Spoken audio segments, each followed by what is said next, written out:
we go. Kimo, good So morning. good evening from here. I'm in Las Vegas. Where are you at today, my friend? I'm in Jakarta. It's I think more than 24. I think this now it's 10, almost 10 p.m. here.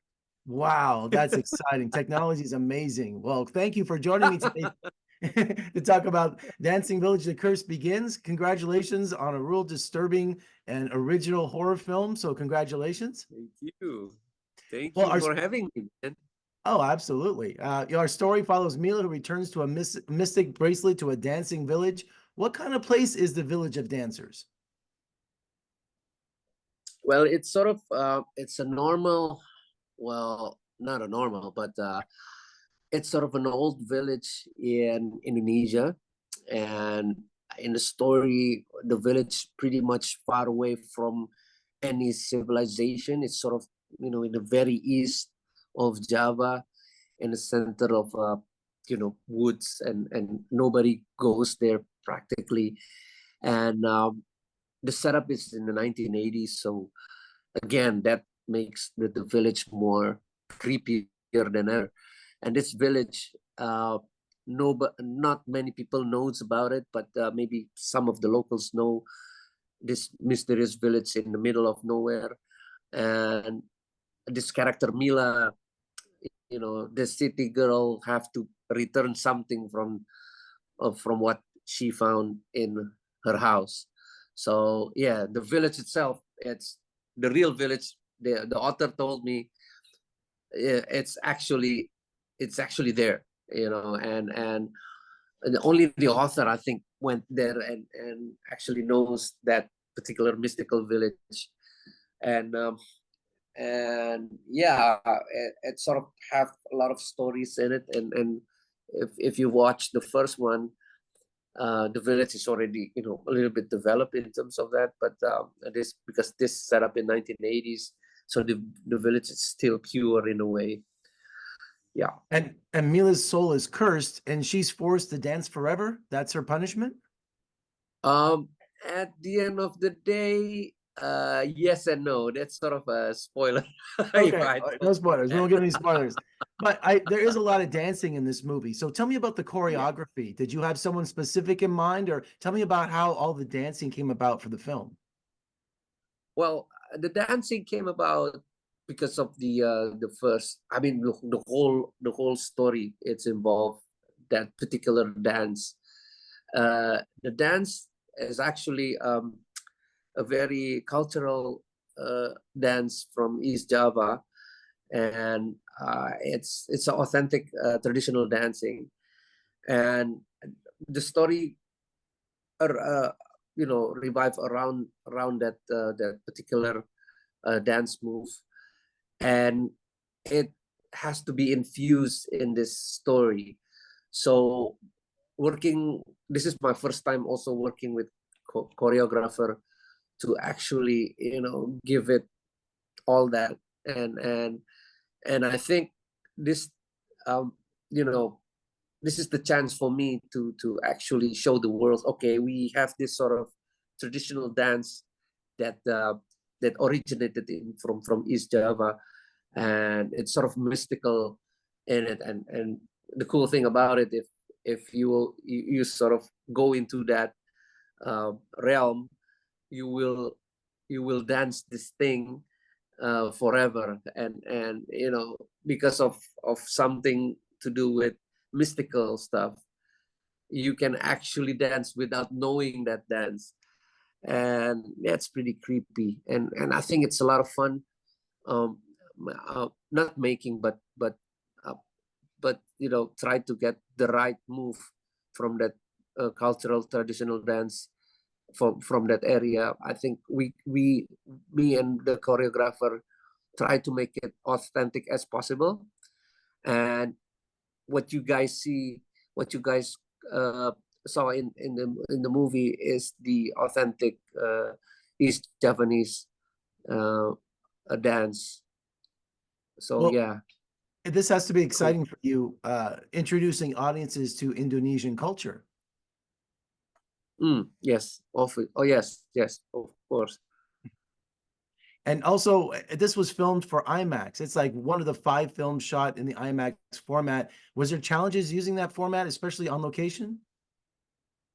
Definitely, because we have, we have such a beautiful location that we have sort of authentic forest, authentic village, the real village. What you gonna see in the movie is actually a real village in Indonesia that we, you know, not much, you know, built or anything, but we do build some sets in that particular area, and I think using IMAX in a proper way can actually enhance that. And the challenge is, we know that, okay, this IMAX is going to be bigger format, and we know that the details going to pop out. So we particularly, very careful in designing every shot that we do, and we sort of, again, in the post production, we sort of, having a great designer is the most important element for IMAX movie, because when you have that bigger of a big frame that you have, and the sound, of course, the sound, it should be detailed, and we got this story that we can create that sound pretty much unique. And I think that gave me a big challenge to film for IMAX, and hopefully that's cool, and people gonna enjoy immersive, experience while watching Dancing Village. And Kimo, you use a lot of snakes in this movie. That's Yeah. do you have a lot of snake handlers for the set? Yeah, we have I think 5 people actually handling 350 snakes, to be exact. Woo. No thanks. No thanks. Oh, Now, thanks. since you shot on location, did you use a lot of locals in your movie? Were there really villagers that were in the film? Yes, that's what you see is authentic as possible. They are the villagers on that particular village, because we actually shot it kind of remote area. It's far from the city, so it's kind of expensive to bring extras from nearby cities. So we sort of try to get the extras and the crowds from the particular village around that area. So yeah, it's pretty authentic, man. And your films, especially the prequels, one of the highest grossing films in your country. So are you kind of a rock star around Indonesia? Well, not so, but I think the actors and actresses, yes.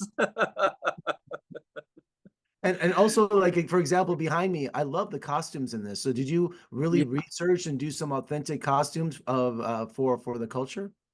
Yes, we did. I mean, because the first one already gave me that particular benchmark, and we decided to actually research going back towards the older version one, because this prequel, this prequel is actually set up in 1980s, which is a different timeline from the first one, and we try to get as much as possible the same as the first one, but kind of different.